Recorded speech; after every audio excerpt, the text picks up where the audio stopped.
Piala Dunia 2002 dibuka dengan fenomena baru yang terasa janggal. Untuk pertama kalinya dalam sejarah, turnamen sepak bola terbesar di dunia mendarat di benua Asia, memutus tradisi panjang dominasi Eropa dan Amerika Selatan sebagai tuan rumah. Keputusan ini dipromosikan FIFA sebagai simbol globalisasi olahraga di bawah kepemimpinan Sepp Blatter. Namun, inovasi itu datang bersama format yang belum pernah dicoba sebelumnya, co-hosting atau tuan rumah bersama oleh dua negara dengan sejarah hubungan yang kompleks, Jepang dan Korea Selatan. Pada awalnya, penunjukan Jepang dan Korea Selatan sebagai tuan rumah bersama dipandang sebagai langkah diplomatik yang berani. Proses pemilihan berlangsung sengit dengan Tokyo dan Seoul sama-sama mengajukan tawaran kuat secara terpisah. Namun tekanan politik ditambah ambisi FIFA untuk memperluas pasar dan pengaruh globalnya mendorong lahirnya sebuah keputusan kompromi, memaksa dua rival historis untuk berbagi panggung yang sama. Di atas kertas, langkah ini berhasil menghadirkan infrastruktur modern yang spektakuler. Namun di balik kemegahan stadion dan fasilitas, segera muncul masalah logistik yang rumit, mulai dari jarak tempuh antar kota hingga perbedaan budaya dalam penyelenggaraan turnamen. Di tengah dinamika politik dan organisatoris tersebut, lapangan hijau tetap menjadi panggung utama.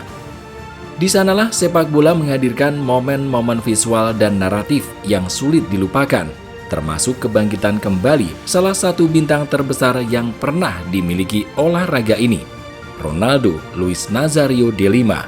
Bagi Ronaldo, Piala Dunia 2002 adalah panggung penebusan. Sang fenomeno datang ke turnamen ini dengan reputasi yang digerus cedera lutut parah. Cedera yang selama bertahun-tahun memunculkan keraguan apakah dia masih mampu bermain di level tertinggi. 4 tahun menjelang turnamen diwarnai perjuangan melawan rasa sakit, operasi berulang, serta spekulasi media yang tak pernah berhenti mengenai akhir karirnya. Ketika akhirnya ia melangkah ke lapangan di Jepang dan Korea, Ronaldo tidak hanya memimpin lini serang Brasil yang brilian, tetapi juga mencuri perhatian lewat penampilan fisik yang tak lazim. Ia mengenakan gaya rambut kaskau, potongan aneh berbentuk segitiga atau setengah lingkaran di bagian depan kepala. Gaya ini kemudian menjadi ikon sekaligus strategi cerdas. Ronaldo sendiri mengakui bahwa rambut tersebut sengaja dibuat untuk mengalihkan perhatian media dari kondisi lututnya, memindahkan sorotan dari bagian tubuh yang rapuh menuju kepala botaknya yang tampak konyol. Dengan 8 gol, termasuk 2 gol di final melawan Jerman, Ronaldo menuntaskan penebusan pribadinya dalam skala yang nyaris sempurna. Kisah heroik ini dengan cepat memenangkan hati publik. Di tengah turnamen yang kerap diselimuti bayang-bayang keputusan wasit yang kontroversial, narasi penebusan Ronaldo tampil sebagai cerita yang bersih dan mudah dicintai. Secara ironis, keberhasilan Brasil berfungsi sebagai semacam perisai bagi FIFA, meredam gelombang kritik global karena sang juara datang dari pihak yang tak tersentuh skandal. Selain Brasil, tim-tim Afrika juga menghadirkan warna tersendiri. Kamerun khususnya mencuri perhatian lewat jersey tanpa lengan yang unik dan mencolok. Secara estetika, seragam ini membawa nuansa Afrika yang segar dan berbeda dari pakem tradisional. Namun di tengah turnamen, FIFA melarang penggunaan jersey tersebut dengan alasan melanggar aturan teknis seragam. Larangan ini membuka ironi yang sulit diabaikan. FIFA menunjukkan ketegasan luar biasa dalam menindak pelanggaran teknis yang relatif kecil, seperti estetika jersey Kamerun. Namun seperti yang akan terlihat kemudian, badan tertinggi sepak bola ini justru tampak lamban, tidak tegas, dan seolah tak berdaya ketika berhadapan dengan pelanggaran yang jauh lebih fundamental. Kesalahan wasit yang secara langsung memengaruhi hasil pertandingan krusial. Di antara semua ketegangan itu, sepak bola lagi-lagi tetap menyelipkan momen keindahan murni. Salah satunya datang dari Ronaldinho. Pada perempat final melawan Inggris, pemain berusia 22 tahun itu mencetak gol lob jarak jauh yang sensasional ke gawang David Seaman melalui tendangan bebas yang tak terduga. Gol tersebut bukan sekadar angka di papan skor, melainkan simbol spontanitas dan keajaiban sepak bola. Ia menjadi kontras yang indah di tengah atmosfer kontroversial, sekaligus pengingat bahwa di balik politik, aturan, dan intrik, sepak bola masih mampu menghadirkan momen magis yang membuat dunia terdiam sejenak.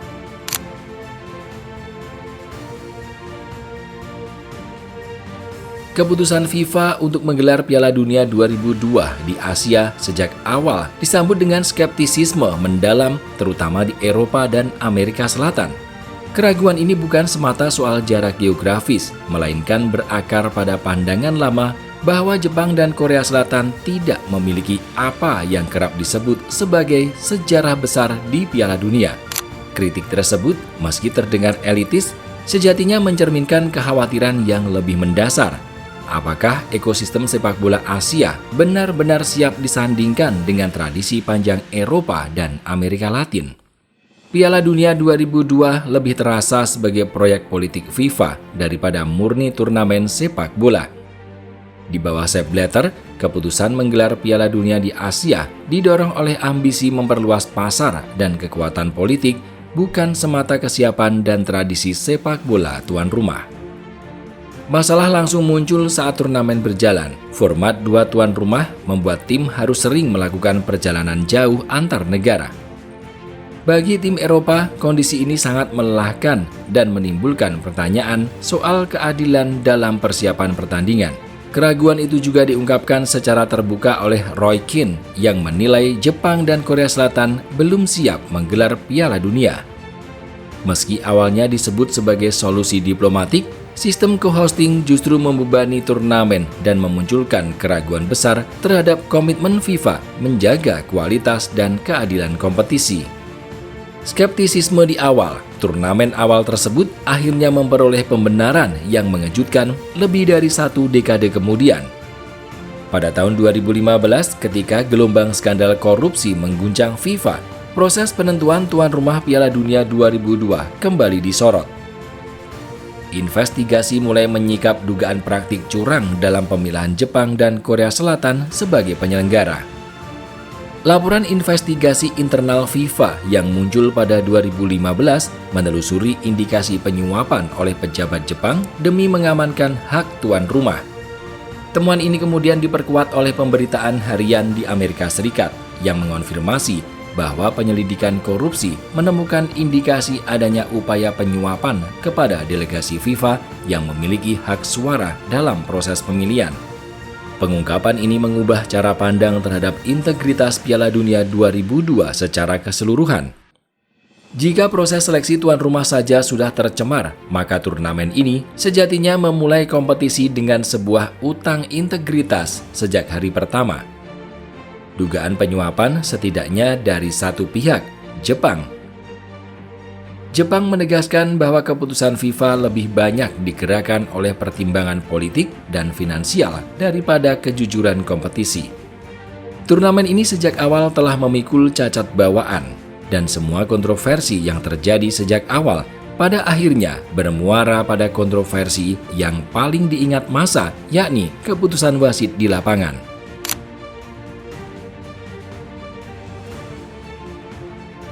Sebelum kontroversi besar yang mengiringi laju tuan rumah Korea Selatan mencapai puncaknya, Piala Dunia 2002 sebenarnya sudah dipenuhi drama dan keputusan wasit yang dipertanyakan. Bahkan dalam pertandingan yang sama sekali tidak melibatkan tuan rumah. Insiden-insiden ini membentuk atmosfer tegang sejak awal, memperlihatkan bahwa ketidaksempurnaan sang pengadil lapangan telah menjadi bagian dari narasi turnamen sebelum skandal terbesar benar-benar meledak. Salah satu momen paling emosional hadir di fase grup melalui duel klasik Inggris melawan Argentina. Pertandingan ini syarat muatan sejarah dan personal, terutama bagi David Beckham. 4 tahun setelah kartu merahnya di Piala Dunia 1998, laga di Sapporo Dome menjadi panggung penebusan. Dalam pertandingan yang berlangsung ketat, satu momen menentukan hadir lewat titik penalti. Beckham mengeksekusinya dengan tenang, memastikan kemenangan 1-0 bagi Inggris. Hasil ini bukan sekedar 3 poin, Argentina yang datang sebagai salah satu favorit dengan deretan bintang seperti Batistuta dan Veron tersingkir lebih awal. Sebuah kejutan besar yang sah secara kompetisi, namun meninggalkan luka emosional dan menegaskan betapa kejamnya format turnamen ini. Drama lain datang dari Brasil, namun kali ini menyentuh wilayah etika permainan. Dalam laga grup melawan Turki, Rivaldo terlibat dalam aksi teatrikal yang mencoreng citranya. Setelah bola ditendang Hakan Unsal dan mengenai kakinya, Rivaldo jatuh sambil memegangi wajah, berpura-pura terkena di kepala. Aksi tersebut berujung kartu merah bagi Unsal. FIFA bergerak cepat dengan menjatuhkan denda kepada Rivaldo atas simulasi, menegaskan bahwa badan ini mampu bertindak tegas dalam menegakkan standar moralitas pemain. Namun disinilah kontradiksi mulai terasa.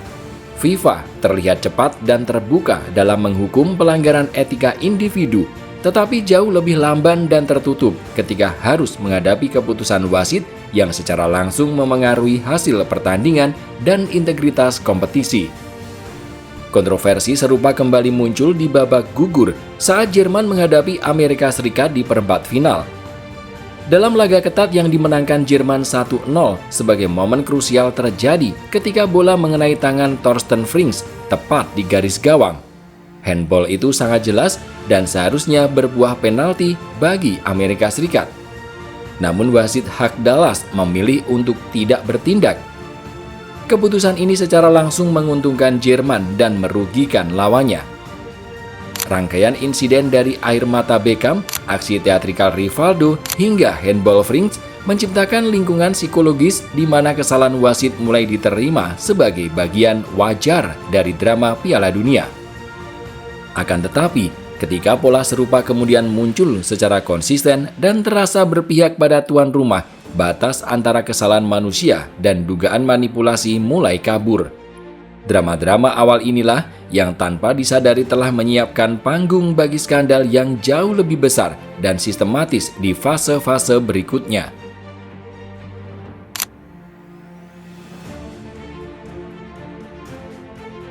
Disinilah inti terdalam dari kontroversi Piala Dunia 2002 bersemayam.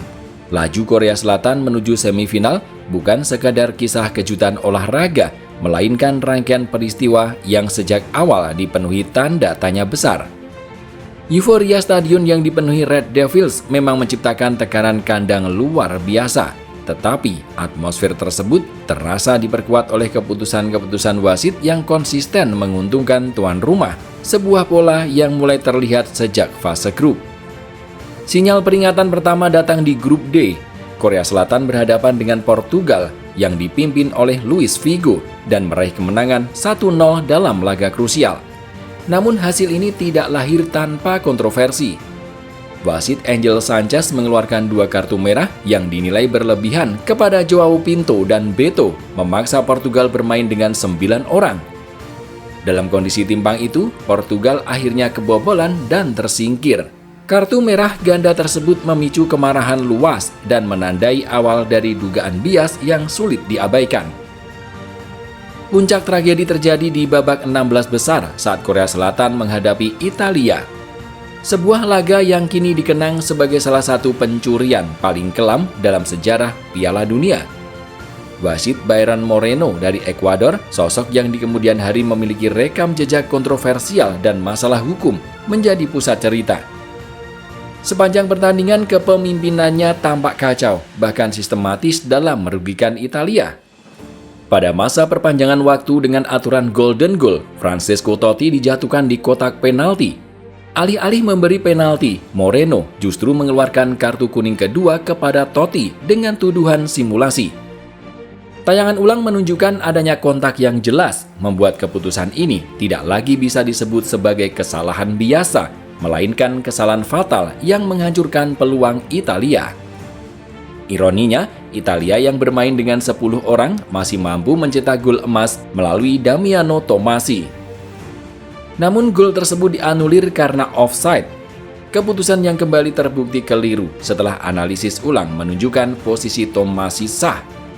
2 keputusan krusial ini secara langsung merampas kemenangan Italia. Tak lama kemudian, Korea Selatan mencetak gol emas lewat Ah Jung-wan, menutup pertandingan dalam suasana pahit dan penuh amarah. Dampak tragedi ini melampaui lapangan. Ah Jung-wan yang saat itu bermain untuk Perugia langsung dipecat oleh presiden klub Luciano Gaucci.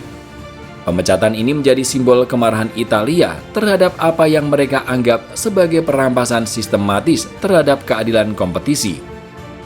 Rangkaian keputusan Bayern Moreno mulai dari kartu merah Totti hingga pembatalan gol sah Tommasi menunjukkan eskalasi dari hukuman berat menjadi penghapusan kemenangan yang legal. Pola ini menguatkan dugaan bahwa kesalahan yang menguntungkan tuan rumah bukanlah insiden terpisah, melainkan bagian dari kerusakan institusional yang mencederai integritas Piala Dunia 2002. Moreno pun dikenang bukan sebagai wasit biasa, melainkan simbol paling nyata dari runtuhnya keadilan di turnamen tersebut. Jika laga melawan Italia adalah tragedi, maka perempat final melawan Spanyol merupakan puncak kecurangan yang tak lagi bisa ditoleransi. Pertandingan ini dipimpin wasit Gamal Al-Gandour dengan asisten Ali Boutsaim dari Uni Emirat Arab. Penunjukan perangkat wasit dari konfederasi yang relatif minim pengalaman untuk laga sepenting perempat final langsung memicu tanda tanya. Setelah skandal Bayern Moreno, keputusan FIFA ini mencerminkan kegagalan manajemen risiko yang fatal, sebuah kelalaian yang seharusnya bisa dihindari dengan menunjuk wasit kelas dunia yang teruji integritasnya. Pertandingan berjalan ketat dan buntu hingga harus dilanjutkan ke babak perpanjangan waktu. Di tiap momen penentu tersebut justru dianulir dengan alasan yang sulit diterima akal sehat. Gol pertama lahir lewat sundulan Ruben Albelda di awal extra time. Wasit Gamal Al-Gandour membatalkannya dengan alasan terjadi dorongan di kotak penalti. Sebuah keputusan yang dinilai terlalu longgar, sangat subjektif dan tidak konsisten, terutama jika dibandingkan dengan standar pelanggaran yang diterapkan di area pertahanan Korea Selatan. Pembatalan ini membuat skor tetap imbang dan memaksa Spanyol terus bermain dalam ketidakpastian. Puncak kontroversi datang pada menit ke-109. Fernando Morientes mencetak gol yang seharusnya menjadi penentu kemenangan setelah menyambar umpan silang akurat dari Joaquin. Namun euforia itu hanya berlangsung sesaat. Hakim garis Ali Boutsaim mengangkat bendera, mengklaim bola telah keluar lapangan sebelum umpan dilepaskan. Tayangan ulang justru menunjukkan sebaliknya, bola belum sepenuhnya melewati garis. Sebuah keputusan yang secara kasar merampas kemenangan sah Spanyol. Kesalahan yang terus berulang ini makin menguatkan dugaan adanya pola. Jika keputusan Bayern Moreno saat menyingkirkan Italia masih bisa disebut sebagai inkompetensi yang fatal, maka dua gol sah Spanyol yang dianulir Al-Gandour menunjukkan konsistensi yang jauh lebih merusak. 3 pertandingan beruntun melawan Portugal, Italia, dan Spanyol selalu diwarnai keputusan krusial yang menguntungkan tuan rumah. Sulit rasanya terus menyebut semua ini sebagai kebetulan semata. Dengan 2 kemenangan yang seharusnya mereka raih namun dirampas, Spanyol akhirnya dipaksa menjalani adu penalti. Tekanan mental akibat ketidakadilan yang berulang pun mengambil korban dan Spanyol tersingkir. Korea Selatan merayakan keberhasilan melaju ke semifinal, tetapi kemenangan itu selamanya berada di bawah bayang-bayang skandal besar. Di Eropa, kemarahan publik dan media memuncak, memunculkan tuduhan terbuka soal konspirasi yang terorganisir. Sementara itu, kegagalan FIFA menugaskan wasit kelas dunia di laga sepenting ini menegaskan satu hal, entah karena salah urus atau pembiaran, kecurangan tersebut dibiarkan hingga mencapai titik paling parah.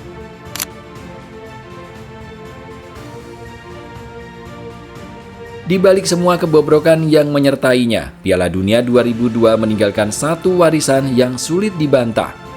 Turnamen ini menjadi titik balik penting dalam dorongan penggunaan teknologi untuk membantu wasit. Serangkaian keputusan fatal, terutama pembatalan gol sah Damiano Tommasi dan Fernando Morientes, meninggalkan noda permanen pada citra Piala Dunia sebagai kompetisi tertinggi.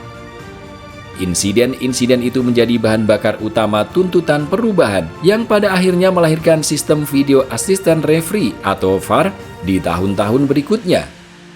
Kenangan pahit dari Seoul dan Gwangju pun terus hidup sebagai pengingat bahwa keadilan dalam sepak bola tak lagi bisa sepenuhnya bergantung pada penglihatan manusia.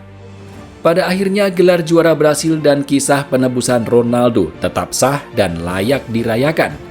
Namun kejayaan tersebut selalu berjalan berdampingan dengan pertanyaan besar. Sejauh mana keadilan benar-benar ditegakkan sepanjang turnamen, terutama dalam perjalanan menuju semifinal? Karena itulah, Piala Dunia 2002 dikenang bukan hanya sebagai panggung gemerlap bintang dan euforia penggemar yang tak terlupakan, tetapi juga sebagai contoh nyata dari kegagalan manajemen, keputusan fatal sang pengadil lapangan, dan runtuhnya citra kompetisi tertinggi sepak bola.